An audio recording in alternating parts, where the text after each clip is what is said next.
Shalom amigos, ¿qué tal? Bienvenidos una vez más al programa El Camino de Dios. Les habla el Morelloso, director de Ministerios Jaim. Y gracias le doy al Dios de Abraham, Isaac y Jacob, al Dios y Padre de nuestro Señor Yeshua el Mesías, que nos ha concedido la oportunidad de estar una vez más aquí en PAB 550 en el programa El Camino de Dios, programa que llega a ustedes de parte del Ministerio Jaim, el Ministerio del Árbol de las Vidas. Hoy nos encontramos en el día 24 del mes de agosto del año 2025, que equivale al día 30 del mes de Av.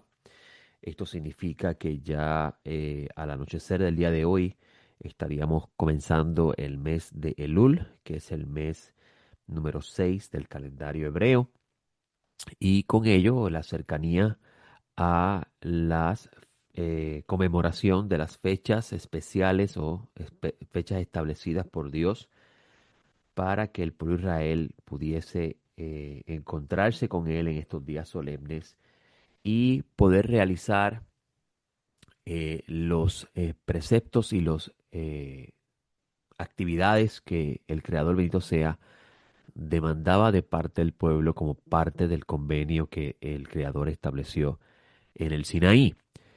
Y estas festividades de otoño son que están próximas a comenzar dentro de un mes. Son festividades que tienen un gran, o dentro del mundo del segundo templo y el desarrollo eventual del pensamiento del mundo del segundo templo, eh, tienen un significado muy grande dentro de la expectativa profética, podemos decir así, o escatológica de los días que habrían de venir. Pablo de Tarso, hablándole a los colosenses, que eran un grupo de gentiles, decía que estas cosas de las cuales se habla la Torá, el Shabbat, la alimentación, los meses, las fechas solemnes, como lo sería la Pascua, panes sin levadura, Pentecostés, que usted conoce como Pentecostés, que es el día de Shavuot, el Rosh Hashanah o Yom Teruah, el día de hacer sonar la trompeta, Yom Kippur y la fiesta de Sukkot son sombras de lo que ha de venir. O sea, Pablo con esto está diciendo que estas, estas fechas o estos días solemnes y estas prácticas son sombras de cosas que van a suceder, que están relacionadas con el plan de Dios para la redención de Israel y el mundo.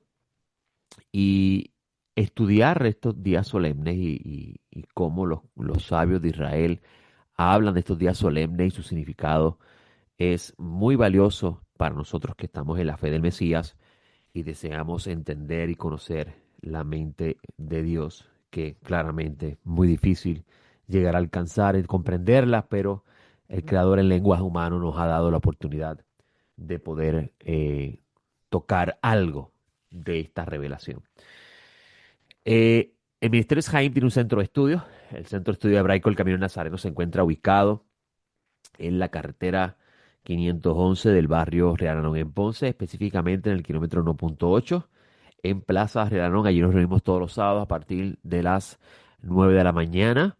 Si usted desea alguna vez visitarnos o desea estudiar con nosotros la Sagrada Escritura de una perspectiva hebrea, le extendemos la más cordial invitación. Inmediatamente que usted entra al estacionamiento del centro de estudio, usted va a encontrar allí un estacionamiento, dos estacionamientos. Al lado izquierdo, el segundo estacionamiento a la izquierda, allí está el edificio pintado de blanco y gris, que para la parte posterior de ese edificio se encuentra la entrada al centro de estudio.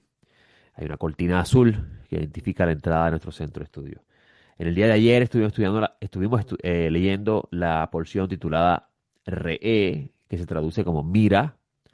Moisés comienza esa lectura hablando de la bendición y la maldición, que son aspectos importantísimos a conocer para poder entender a Pablo de Tarso cuando dice que la ley se convirtió en maldición. No que la ley en sí era maldición, sino por la elección propia del pueblo, es que la maldición de la ley se activa sobre ellos. Pero la ley en sí es buena, es santa y justa, dice Pablo de Tarso en otro lugar en una de sus cartas. Y pareciera ser una contradicción de parte de Pablo, ¿verdad? Porque podríamos decir entonces, ¿cómo es posible que la ley sea maldición en un lugar y la ley sea bendición en otro lugar? Y la respuesta a esto está en comprender el elemento decisivo que Moisés le da al pueblo a escoger. Moisés va a decir, mira, si tú oyes y pones por obra las palabras escritas en esta ley, habrá bendición en la tierra, habrá bendición en tu vida, habrá bendición con tu prójimo, o sea, habrá paz y prosperidad en el mundo. Pero si no haces lo que el Creador bendito sea ha establecido que debes hacer, entonces vendrá maldición sobre ti. Y es un razonamiento lógico de parte de Moisés. O sea, qué bendición eh, si uno no transgrede vamos a utilizar el lenguaje humano y las leyes del mundo donde vivimos, por ejemplo, en Puerto Rico. ¿Le iría bien a una persona con respecto a su trato con el Estado que regula la forma de vida humana si obedeciese todas sus leyes y no y de ninguna forma transgrediera ellas? De seguro va a tener una vida razonablemente bien porque no tendría que enfrentarse al sistema de justicia establecido por el país donde vive. Pero si anduviese todo el tiempo transgrediendo la ley y alterando el orden establecido, de seguro su vida no va a ser una vida muy agradable para vivir. Pues va a tener todo el poder del Estado y las consecuencias de sus leyes sobre su vida. Y Moisés está prácticamente hablando este mismo idioma al pueblo de Israel. Cuando Pablo de Tarso, por ejemplo, está en la carta a los Gálatas diciendo que Jerusalén está presa con sus habitantes, Pablo de Tarso no está hablando hablando de forma despectiva con respecto a la ley de Dios, sino está hablando de las consecuencias de las decisiones que tomó el pueblo en épocas pasadas, que llevó eventualmente a que una nación que le fue dada la bendición de poder ser una nación libre, gobernada por un rey justo, si obedeciesen todas las leyes de Dios, está viviendo bajo el dominio de otro gobierno, de otro rey llamado el César, o conocido como el César en ese mundo cultural, y sin la libertad de poder vivir su vida autónoma. Y pues, esa es el argumento de Pablo en ese aspecto en la carta a los Gálatas. La carta a los Gálatas es una de las cartas más controversiales escritas por Pablo, porque si usted no tiene en cuenta el trasfondo cultural, la problemática cultural entre el judío y el gentil, los temas que circulaban o las ideas que circulaban dentro de los círculos judíos del mundo del Segundo Templo, la carta a los Gálatas se va a hacer un poquito complicada a comprender. Incluso el tema el fundamento de la carta gira alrededor de lo que también se va a discutir en Hechos capítulo 15. ¿Tienen los gentiles que hacerse judíos para poder participar de la salvación que Dios habría de traer sobre el mundo, sobre Israel y el mundo, que en el día de la ira que habría de venir? El tema de la salvación del cual se habla en el mundo del Segundo Templo, específicamente en los evangelios y las cartas paulinas, gira alrededor de ese día del eterno grande y terrible, del cual hablaron los profetas que habría de venir. Un día donde el Creador intervendría sobre la creación y destruiría a los que practican el mal y exaltaría a los que hacen el bien. Eliminaría de la tierra a los que practican el mal y dejaría en la tierra a los que practican el bien. Y como consecuencia de eso, establecería también el Creador, a partir de esa destrucción, su gobierno a través del el varón que designó para juzgar al mundo y para la misma vez llevarlo a la perfección que Dios quería o que alcance en la creación, para que así pueda el Creador bendito sea hacer su morada en medio de nosotros. Y esto es lo que está en la mente de los discípulos cuando están discutiendo el tema de si los gentiles debían hacerse judíos o no para participar en salvación, a lo cual Simón Kefa entiende que el testimonio, la experiencia de haber visto con sus ojos a un hombre llamado Cornelio, un gentil, que no era judío, no, lo que lo hacía judío a él era circuncidarse. No era judío, no pertenecía al pacto de Israel, y él vio con sus ojos como él y los que estaban con él, por haber creído a la predicación del Evangelio, o sea, la noticia de que este hombre llamado Yeshua o llamado Jesús eh, fue muerto, pero Dios lo levantó de entre los muertos y lo coronó como Señor y Mesías. Y la creencia en creer que esto fue así, creer en esta historia de su muerte y la eventual resurrección por el poder de Dios en él, haría que esa persona, por medio de la fe, pudiese recibir el espíritu de santidad que lo llevaría a prepararse para ese día que habría de llegar, lo cual eh, Pedro, al ver esto, testifica él en esta discusión: yo entiendo, los gentiles no tienen que hacerse judíos para ser salvados del día de la ira divina.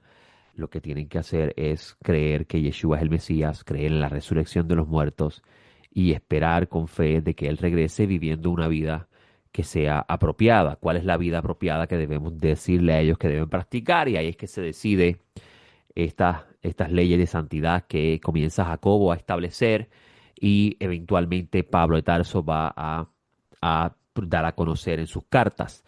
Y cuando decimos leyes de santidad nos referimos a las leyes que preservan el estado aceptado por Dios para que su presencia no los rechace, su espíritu no los rechace. Ese es el tema de la Kedushá, el tema de la santidad.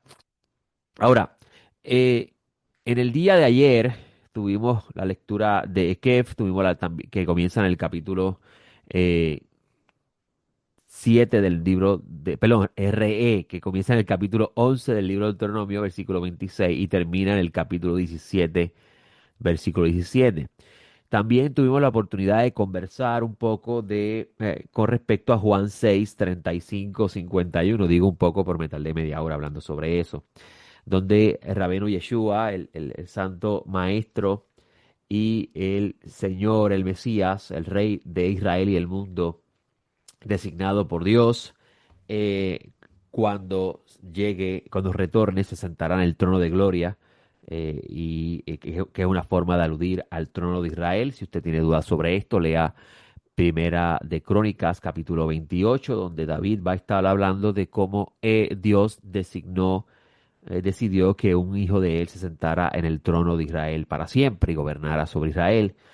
Y él dice en ese mismo texto que ese trono de Israel es el trono de Yud-Heh Vav-Heh, el trono del Creador, bendito sea, y Yud-Heh Vav-Heh es el nombre, es las cuatro letras del nombre sagrado. Así que cuando Yeshua dice en los evangelios que cuando el Hijo del Hombre venga y se siente en el trono de gloria, él está haciendo una alusión a esta idea que está establecida en el Tanaj, la Biblia hebrea, que toda la audiencia que está allí presente sabe. Nadie le está preguntando a Jesús qué es el trono de gloria, qué significa esto, porque ellos saben de qué él está hablando. La pregunta era: ¿eres tú o no esa persona que se habría de sentar ahí? Esa es la discusión que tiene en ese periodo del tiempo con respecto a la mesianidad de Yeshua. ¿Era él o no? ¿Es él o no ese que anunciaron los profetas que habría de venir y que habría de establecer el reino de Dios en medio nuestro? Eventualmente, al ocurrir su resurrección, los discípulos le van a preguntar: ¿vas a hacer eso ahora? Y él dice: no, todavía no. El Padre, bendito sea, ha determinado eso en su tiempo. Ahora tienen que ustedes ser testigos míos y anunciarles a todas las personas que puedan encontrar en el camino que el Mesías ha venido. Lo han matado, pero Dios lo levantó entre los muertos y está esperando ahora que se vuelvan a Dios. Volverse a Dios es el concepto del arrepentimiento, retornar a Dios, o sea, comenzar a enderezar su vida, dando frutos de arrepentimiento, y de seguro Dios enviará al Mesías para establecer el orden en el mundo. Y esto claramente guarda perfecta relación con la parábola que Yeshua está dando en el capítulo 21, si no me equivoco, del Evangelio de Mateo, en el versículo 31, donde habla de la viña que Dios comenzó a pedir los frutos de ellos a los obreros, a lo que Yeshua al final dice que el reino le será quitado a esa generación y le será dado a una que produzca los frutos de ella. Donde algunas personas interpretan que esto es una clara mención de Jesús, de que Dios ha dejado de tener una relación con Israel y ahora ha comenzado una relación nueva con un ente nuevo llamado la Iglesia, que está compuesta de gentiles. Cosa que claramente, si se acepta eso así, estaríamos llamando al Creador mentiroso y engañador, Hasbe Shalom, Dios no lo quiera. Imposible que eso sea así. ¿Por qué? Porque leemos en los profetas que Dios jamás terminará su relación con Israel. Si el ser humano lograse descubrir la profundidad del mar o lograse descubrir la grandeza del universo, hasta dónde llegan los límites del universo, entonces Dios dejará de tener una relación con Israel. Y esto es un reto muy grande para cualquier ser humano, entonces que tenga la osadía de pensar que ahora Dios tiene un pueblo nuevo llamado la iglesia. Y eh, entender todas estas cosas de todos estos temas que estoy tratando de la perspectiva hebrea es sumamente importante para poder ubicar a la figura histórica de Jesús y su identidad como Mesías, las promesas que Dios ha establecido por medio de los profetas de quién habría de ser su Mesías, qué él habría de ser y cuál es la esperanza a nosotros en él. Y hay unas palabras bien interesantes, y cuando digo nosotros me referimos a los gentiles. Hay unas palabras muy interesantes de Rabbeinu Yeshua, del Santo Maestro, en Juan capítulo 6, donde él va a decir unas palabras que están escritas en alegorías. El Evangelio de Juan está escrito en alegorías. Usted no puede tomar las cosas que están escritas en Juan como literales, porque entonces imagínese usted comerse de la carne de un ser humano que la Biblia prohíbe que no se haga. Imagínese beber la sangre de un ser humano cuando la misma Torah dice que si vas a comerte un animal, tienes que derramar su sangre en el suelo. No consumas su sangre. Y el Mesías se atreve a decir en este evangelio, el que bebe mi sangre, imagínese usted, claramente es una alegoría y esto hay que saber y entenderlo, porque entonces vamos a llegar a conclusiones teológicas que son extrañas a lo que originalmente se intencionó cuando el autor de este evangelio escribe el evangelio a un grupo de gentiles que están en Éfeso, que eso es lo que dice la tradición de la iglesia. Y porque él le va a escribir a este grupo de gentiles este evangelio en forma alegórica. Claro está, la respuesta a esto está en entender el tema de la sabiduría griega y las alegorías dentro del mundo griego, específicamente la influencia que tiene el concepto de las alegorías y la filosofía griega en el mundo del judaísmo heleno, que es un judaísmo que muy pocas personas han estudiado, y la ausencia de estudio de este judaísmo heleno, que por ejemplo un ejemplo de quién es un judío heleno lo tiene en la historia de Esteban, llamado Esteban el mártir. Esteban era un judío heleno.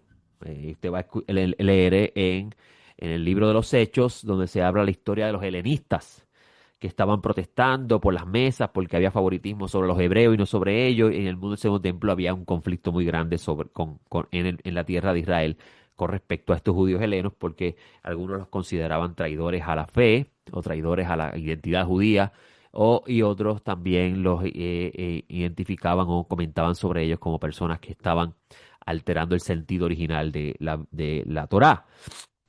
Y este hombre llamado Juan, el discípulo, que viene de la línea de discipulado de Juan el Bautista, Juan Yohanan ben Zecharia, pues utiliza elementos de la sabiduría interna de las Torás que tenían los autores de los rollos mal muertos, o sea, los esenios, que eran estudiantes de la casa de Sadoc, los sacerdotes. Juan el Inmersor era un sacerdote de la familia de sacerdotes de la familia de Aarón, por decirlo así. Y él utiliza estos elementos de luz, oscuridad y la sabiduría interna que tenían estos hombres y lo une con el concepto de las alegorías y el concepto del logos y todo este concepto de la sabiduría que tienen los griegos para establecer de un principio dentro de la mentalidad griega que podían tener la audiencia, ver cómo Yeshua es la encarnación, y esto es un concepto metafórico, la encarnación de la sabiduría de Dios. ¿Ok? Y en este Evangelio de Juan usted va a encontrar cómo él va a también incluir temas en los profetas para validar la mesianidad de Yeshua dentro de esta figura mesiánica de la sabiduría de Dios. Donde en este Evangelio vas a ver que Yeshua dice eh, que él descendió del cielo y yo soy el pan que descendió del cielo. Esto es una metáfora. Yeshua no es un pan que descendió del cielo, pero el concepto del pan en el mundo del pensamiento judío es muy valioso. ¿Por qué? Porque el pan sostiene la vida del ser humano. En otras palabras, si Yeshua es la encarnación de la sabiduría de Dios, es esta sabiduría la que va a sostener la vida del ser humano. Ahí vas a encontrar también unas palabras muy interesantes de Yeshua en el versículo 44 de este texto, donde él dice, nadie puede venir a mí si el Padre que me envió no lo atrae y yo lo resucitaré en el día postrero. Hay tres ideas aquí de parte del Santo Mesías. Nadie puede venir a mí si el Padre no lo trae. ¿Por qué yo no puedo venir al Mesías si el Padre no me trae? Esta misma idea usted la va a encontrar en el Evangelio de Mateo cuando Yeshua le está preguntando a sus discípulos que dicen por ahí quién será el Mesías y le dicen varios nombres y a lo cual Yeshua le pregunta a Simón, ¿qué fue tú, Simón? ¿Qué tú opinas de mí? Y él dice, tú eres el Mesías, el Hijo del Dios viviente, a lo que el Mesías bendito es el Creador. Eh, Muy emocionado le dice, bendecido eres, Simón Barjona, porque esto no te lo ha revelado ni sangre ni carne, o sea, no te lo ha revelado un ser humano, sino mi Padre que está en los cielos. Y sobre este fundamento, ¿cuál fundamento? Que la revelación de la identidad del Mesías la hará el creador, bendito sea. El creador es el que va a hacer que el ser humano pueda ver que Yeshua es el Mesías. El creador es el que va a hacer que el judío pueda ver que Yeshua es el Mesías. Y esto está también detrás en este texto del versículo 44 del capítulo 6 de Juan, cuando él dice, nadie puede venir a mí si el Padre que me envió no lo atrae. Y yo lo resucitaré en el día postrero. Lo que está diciendo aquí el Mesías es que en la última parte de este versículo es que el Mesías tendrá una autoridad delegada por Dios para levantarle entre los muertos a aquellos que Dios mismo ha traído hacia él en lo que respecta a su identidad. Y esto es interesante porque si este evangelio fue escrito en Éfeso para gentiles que ya tenían un fundamento con respecto al estudio de la Torá, esto es una de las cosas que muchas personas pasan por alto cuando leemos las cartas de Pablo y los lugares que Pablo visita. Prácticamente los primeros discípulos gentiles del movimiento mesiánico de Jesús de Nazaret, los primeros discípulos gentiles amigos eran personas que ya asistían o tenían conocimiento del pensamiento judío que se formaba en la sinagoga. Y esto es bien importante tenerlo en cuenta. Los primeros discípulos no andaban, no vas a encontrar en los primeros discípulos yendo a lugares públicos a tomar cualquier tipo de gentil y anunciar que el Mesías había venido. ¿Por qué? Porque ese tipo de personas no sabían nada con respecto a que habría de venir un Mesías.